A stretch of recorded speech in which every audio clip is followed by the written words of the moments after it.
दोस्तों railway group D की तैयारी करते हैं तो वीडियो को आप लोग स्किप बिल्कुल मत कीजिए, वीडियो को पूरा देखिए। दोस्तों इस वीडियो में आप लोग देखेंगे सामान्य ज्ञान व सामान्य विज्ञान के कुछ ऐसे महत्वपूर्ण प्रश्न जो आगामी रेलवे ग्रुप डी की परीक्षा के लिए बहुत ही महत्वपूर्ण होने वाले हैं। तो आप सभी से एक बार फिर से रिक्वेस्ट करूंगा कि वीडियो को आप लोग बिल्कुल छोड़कर मत जाइए, वीडियो को आप लोग पूरा देखिए, सभी प्रश्नों को अच्छे से समझिए और याद कीजिए। तो चलिए आज की वीडियो क्लास शुरू करते हैं। रेलवे ग्रुप डी 2026 की परीक्षा के लिए मोस्ट इंपोर्टेंट सामान्य ज्ञान और सामान्य विज्ञान के प्रश्नों से। नमस्कार दोस्तों, मैं प्रवीण सत्संगी सर आप सभी का एक बार फिर से स्वागत करता हूं PMS IQ study YouTube channel में। तो चलिए आज की क्लास वीडियो हम लोग शुरू करते हैं। पहला प्रश्न है, निम्नलिखित में से किसे टूथपेस्ट की सामग्रियों में इस्तेमाल नहीं किया जाता है? तो आप लोग याद रखेंगे सोडियम कार्बोनेट का। ऑप्शन भी इस प्रश्न का बिल्कुल सही उत्तर होगा। जी हाँ दोस्तों, सोडियम कार्बोनेट का प्रयोग नहीं होता है टूथपेस्ट में। जो हम लोग ब्रश करते हैं उस टूथपेस्ट में दोस्तों सोडियम कार्बोनेट इस्तेमाल नहीं होता है। बाकी उसमें फ्लोराइड होता है, कैल्शियम कार्बोनेट होता है और मैग्नीशियम कार्बोनेट, ये तीनों पदार्थ उसमें होता है, लेकिन सोडियम कार्बोनेट नहीं होता है। तो ऑप्शन भी इस प्रश्न का सही उत्तर हो जाएगा। चलिए आगे बढ़ते हैं, अगला प्रश्न देखते हैं। अगला प्रश्न है, विक्टोरिया झरना किस देश में स्थित है? दोस्तों विक्टोरिया वाटरफॉल किस देश में है? तो आप लोग याद रखेंगे अफ्रीका में। ऑप्शन डी इस प्रश्न का सही उत्तर होगा। विक्टोरिया वाटरफॉल या विक्टोरिया झरना किस देश में है? तो आप लोग याद रखेंगे अफ्रीका में है दोस्तों। ऑप्शन डी इस प्रश्न का राइट आंसर होगा। चलिए आगे बढ़ते हैं। अगला प्रश्न है, एक क्रेडिट कार्ड को स्वाइप करना किसके सिद्धांत पर आधारित है? दोस्तों बताने है कि क्रेडिट कार्ड जो हम लोग स्वाइप करते हैं शॉपिंग के दौरान, तो बतानी है कि क्रेडिट कार्ड को स्वाइप करना किसके सिद्धांत पर आधारित है, किस सिद्धांत पर कार्य करता है क्रेडिट कार्ड स्वाइप करना? तो आप लोग याद रखेंगे इलेक्ट्रोमैग्नेटिक इंडक्शन। ऑप्शन ए इस प्रश्न का बिल्कुल सही उत्तर होगा। एक क्रेडिट कार्ड को स्वाइप करना किसके सिद्धांत पर आधारित है, किसके सिद्धांत पर कार्यरत है? तो आप लोग याद रखेंगे इलेक्ट्रोमैग्नेटिक इंडक्शन। Option A. चलिए आगे बढ़ते हैं। अगला प्रश्न है, शरीर में कैल्शियम ऑक्सलेट की बहुत ज्यादा मात्रा होने पर होती है? बहुत महत्वपूर्ण प्रश्न और एकदम बेसिक लेवल के प्रश्न है दोस्तों।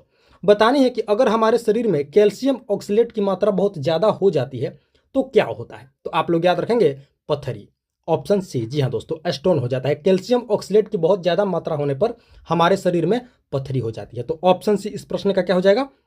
बिल्कुल करेक्ट आंसर होगा, राइट आंसर होगा। चलिए आगे बढ़ते हैं।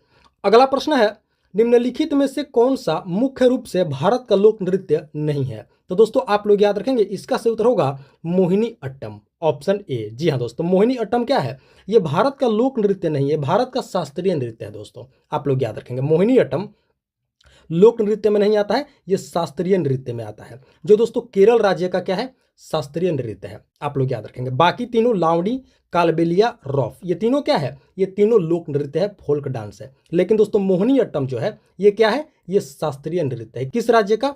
तो केरल राज्य का। आप सभी को पता होगा, नहीं पता है तो याद रखेंगे। मोहिनी अट्टम क्या है? लोक नृत्य नहीं है, ये क्या है? शास्त्रीय नृत्य है। किस राज्य का? तो केरल राज्य का। चलिए आगे बढ़ते हैं। अगला प्रश्न है, ओखला ओखला पक्षी अभयारण्य कहाँ स्थित है? तो आप लोग याद रखेंगे दिल्ली एनसीआर क्षेत्र में। ऑप्शन डी इस प्रश्न का बिल्कुल सही उत्तर होगा। ओखला पक्षी अभयारण्य कहाँ है? तो दोस्तों एनसीआर क्षेत्र में। एनसीआर से कहने का मतलब है नेशनल कैपिटल रीजन। आप लोग याद रखेंगे एनसीआर का मतलब यही होता है, और ओखला पक्षी अभयारण्य भी इधर ही स्थित है। चलिए आगे बढ़ते हैं। अगला प्रश्न है, निम्नलिखित में से किस धातु का प्रयोग माइक्रोचिप बनाने के लिए किया जाता है? तो आप लोग याद रखेंगे सिलिकॉन का। Option C. जी हाँ दोस्तों, सिलिकॉन का प्रयोग किया जाता है माइक्रोचिप बनाने के लिए। Option C. चलिए आगे बढ़ते हैं। अगला प्रश्न है, कल्हड़ द्वारा रचित राजतरंगिणी पुस्तक में किन राज्यों के राजाओं का वर्णन किया गया है? बिल्कुल दोस्तों आप सभी को पता होगा कि राजतरंगिणी पुस्तक की रचना किसने की थी? कल्हड़ ने। आप लोग याद रखेंगे। तो बतानी है कि कल्हड़ के द्वारा रचित राजतरंगिणी पुस्तक में किन राज्यों के राजाओं का वर्णन किया गया है? तो आप लोग याद रखेंगे कश्मीर के राजाओं का वर्णन किया गया है। Option B. जी हाँ दोस्तों, ऑप्शन बी इस प्रश्न का बिल्कुल करेक्ट आंसर होगा। कश्मीर के राजाओं का वर्णन किया गया है राजतरंगिणी पुस्तक में। किनके द्वारा रचित है? तो कल्हड़ के द्वारा रचित है। चलिए आगे बढ़ते हैं। अगला प्रश्न है, कप्तान रूप सिंह स्टेडियम कहाँ स्थित है? तो आप लोग याद रखेंगे ग्वालियर में। ऑप्शन बी कप्तान रूप सिंह स्टेडियम कहाँ है? ग्वालियर में है। चलिए आगे बढ़ते हैं। अगला प्रश्न है निम्नलिखित में से कौन सी गुफाओं की खुदाई राजा खारवेल द्वारा की गई थी? दोस्तों बतानी है कि इनमें से किस गुफाओं की खुदाई जो है राजा खारवेल के द्वारा की गई थी? तो आप लोग याद रखेंगे खंडगिरी की गुफाएं। ऑप्शन डी इसका करेक्ट आंसर होगा। खंडगिरी गुफाएं की खुदाई किनके द्वारा की गई थी? तो आप लोग याद रखेंगे राजा खारवेल के द्वारा। चलिए आगे बढ़ते हैं। अगला प्रश्न है ब्लू मून से क्या तात्पर्य है? दोस्तों बताने कि ब्लू मून क्या है? तो आप लोग याद रखेंगे महीने में आने वाला दूसरा पूरा चांद है। क्या है? महीने में आने वाला दूसरा पूरा चांद, ब्लू मून। Option B. चलिए आगे बढ़ते हैं। अगला प्रश्न है क्रिकेट का बल्ला यानी कि बैट बनाने के लिए किस प्रकार की लकड़ी का प्रयोग किया जाता है? तो आप लोग याद रखेंगे विल्लो। Option B. जी हाँ दोस्तों, क्रिकेट का बल्ला बनाने के लिए विल्लो लकड़ी का प्रयोग किया जाता है। ऑप्शन बी इस प्रश्न का क्या होगा? बिल्कुल करेक्ट आंसर होगा। चलिए आगे बढ़ते हैं। अगला प्रश्न है भोजन से प्राप्त ऊर्जा को किस इकाई में मापा जाता है? बतानिए दोस्तों कि जो हम भोजन करते हैं और जो उससे ऊर्जा प्राप्त होती है उस ऊर्जा को किस यूनिट में मापा जाता है? तो आप लोग याद रखेंगे कैलोरीज में। ऑप्शन ए इस प्रश्न का क्या होगा? बिल्कुल सही उत्तर होगा। भोजन से प्राप्त ऊर्जा को कैलोरीज यूनिट में मापा जाता है। चलिए आगे बढ़ते हैं। अगला प्रश्न है निम्नलिखित में से कौन सा उपकरण रासायनिक ऊर्जा को विद्युतीय ऊर्जा में परिवर्तित करता है, ट्रांसफर करता है? बताने दोस्तों कि इनमें से कौन सा उपकरण रासायनिक ऊर्जा को विद्युतीय ऊर्जा में क्या करता है? कन्वर्ट करता है। तो आप लोग याद रखेंगे बैटरी। जी हाँ दोस्तों, ऑप्शन सी इसका क्या होगा? सही उत्तर होगा। जो जो दोस्तों बैटरी है ये क्या करता है? रासायनिक ऊर्जा को विद्युतीय ऊर्जा में परिवर्तित करता है। ऑप्शन सी इस प्रश्न का क्या होगा? बिल्कुल राइट आंसर हो जाएगा। चलिए आगे बढ़ते हैं। दोस्तों अगले प्रश्न से पहले आप सभी से एक रिक्वेस्ट करूंगा कि अभी तक आप लोगों ने इस वीडियो को एक लाइक नहीं किए हैं तो दोस्तों आप लोग इस वीडियो को एक लाइक जरूर कर देंगे।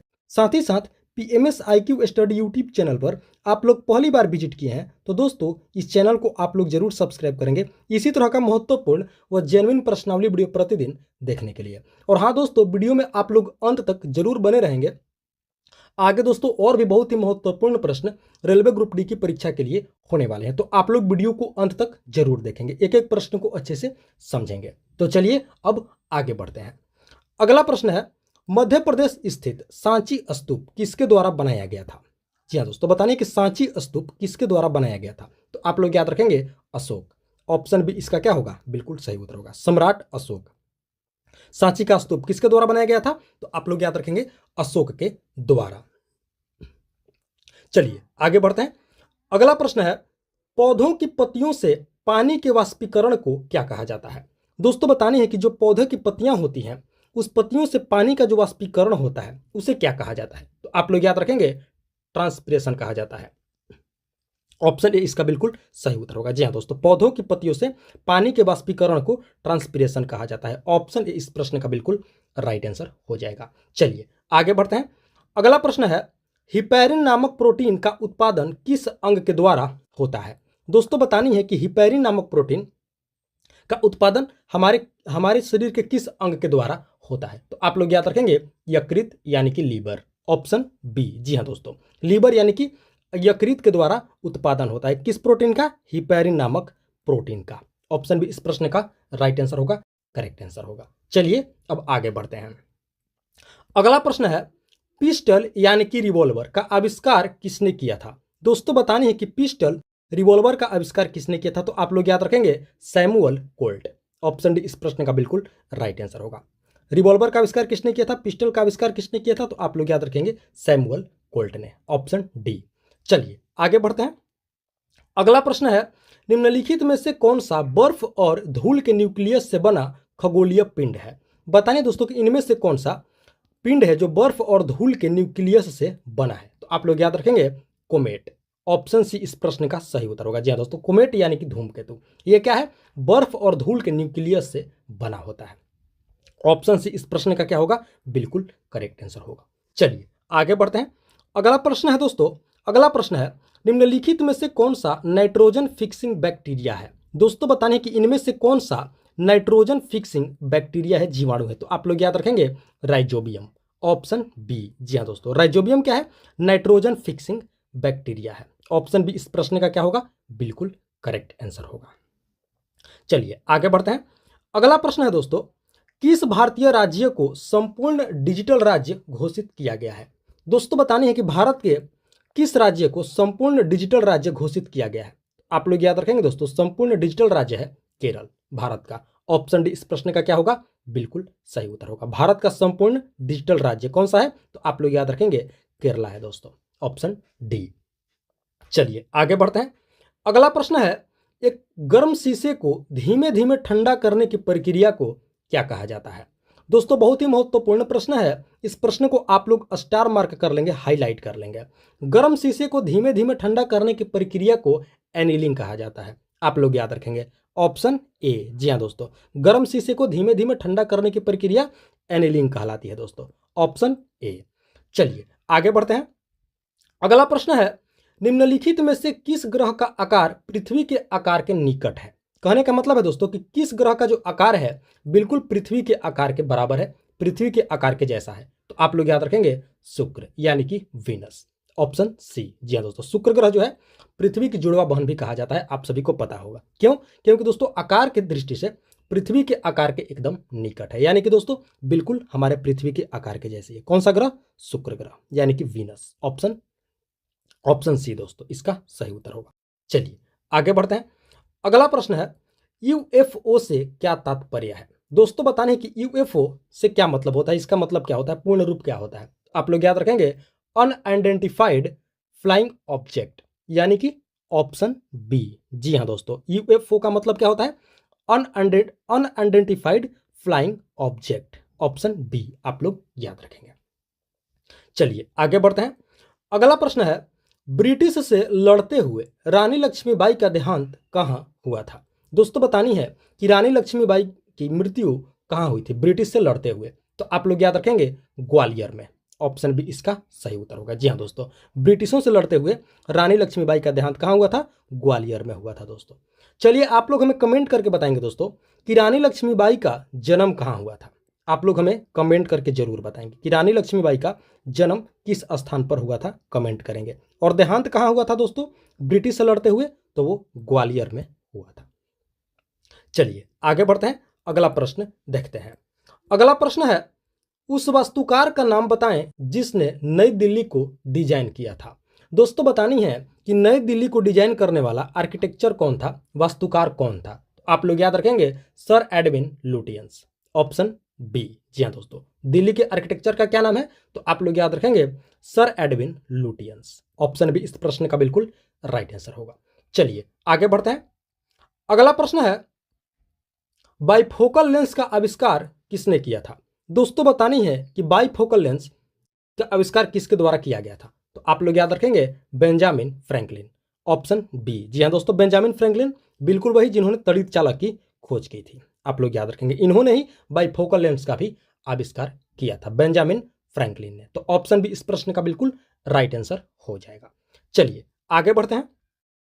अगला प्रश्न है, धौलावीरा एक पुरातात्विक स्थल किस समयावधि से जुड़ा हुआ है? बिल्कुल दोस्तों, धौलावीरा क्या है, एक पुरातात्विक स्थान है, स्थल है। बताने कि किस समय से यह जुड़ा हुआ है? तो आप लोग याद रखेंगे सिंधु घाटी सभ्यता से। जी हाँ दोस्तों, ऑप्शन सी इसका बिल्कुल सही उत्तर होगा, सिंधु घाटी सभ्यता से जुड़ा हुआ है धौलावीरा, जो कि क्या है, एक पुरातात्विक स्थल है, स्थान है। तो ऑप्शन सी इस प्रश्न का क्या होगा, बिल्कुल करेक्ट आंसर होगा। चलिए आगे बढ़ते हैं। अगला प्रश्न है, सिरका यानी कि विनेगर में कौन सा अम्ल पाया जाता है? दोस्तों बतानी है कि विनेगर में, सिरका में कौन सा एसिड होता है? तो आप लोग याद रखेंगे एसिटिक एसिड यानी कि एसिटिक अम्ल, ऑप्शन डी इस प्रश्न का क्या होगा, बिल्कुल सही उत्तर होगा। सिरका यानी कि विनेगर में कौन सा अम्ल पाया जाता है? तो आप लोग याद रखेंगे इसमें दोस्तों एसिटिक अम्ल पाया जाता है। चलिए आगे बढ़ते हैं, अगला प्रश्न देखते हैं। अगला प्रश्न है, निम्नलिखित में से कौन सी मिसाइल भारत की पहली सुनियोजित सतह से सतह पर वार करने वाली मिसाइल है? बताने दोस्तों कि इनमें से कौन सी मिसाइल भारत की पहली मिसाइल है जो सतह से सतह पर क्या करती है, वार करती है? तो आप लोग याद रखेंगे दोस्तों इसका सही उत्तर होगा पृथ्वी, ऑप्शन सी। जी हाँ दोस्तों, पृथ्वी हमारे देश की ऐसी मिसाइल है जो सतह से सतह पर मार करती है, वार करती है। तो ऑप्शन से आप लोग याद रखेंगे मिसाइल का नाम है पृथ्वी। चलिए आगे बढ़ते हैं। अगला प्रश्न है, आधुनिक रसायन शास्त्र का जनक किसे माना जाता है?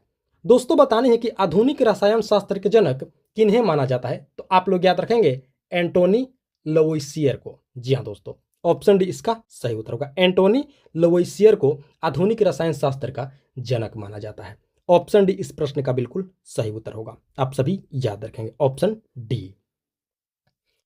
तो दोस्तों ये थी हमारी आज की रेलवे ग्रुप डी 2026 की परीक्षा के लिए अति महत्वपूर्ण समान ज्ञान व समान विज्ञान के प्रश्नावली वीडियो। आशा करते हैं इस वीडियो को आप लोग अंत तक जरूर देखे होंगे, एक एक प्रश्न को अच्छे से समझे होंगे और याद भी कर लिए होंगे। तो आप सभी से एक बार फिर से रिक्वेस्ट करूंगा कि इस वीडियो को आप लोग अभी तक एक लाइक नहीं किए हैं तो दोस्तों आप लोग इस वीडियो को लाइक जरूर से जरूर करेंगे। साथ ही साथ PMS IQ study YouTube channel पर आप लोग पहली बार विजिट किए हैं तो दोस्तों PMS IQ study YouTube channel को आप लोग जरूर सब्सक्राइब करेंगे। और हाँ दोस्तों, कमेंट करके आप लोग हमें जरूर बताएंगे कि वीडियो आप लोगों को कैसी लगी, प्रश्न का लेवल कैसा था, कहीं कोई त्रुटि रह गई है तो उसका भी आप लोग हमें कमेंट करके जरूर बताएंगे। बाकी वीडियो को लाइक, चैनल को सब्सक्राइब कर लेंगे। तो दोस्तों इस वीडियो में फिलहाल इतना ही, मिलते हैं एक और मोस्ट इंपॉर्टेंट वीडियो लेकर के।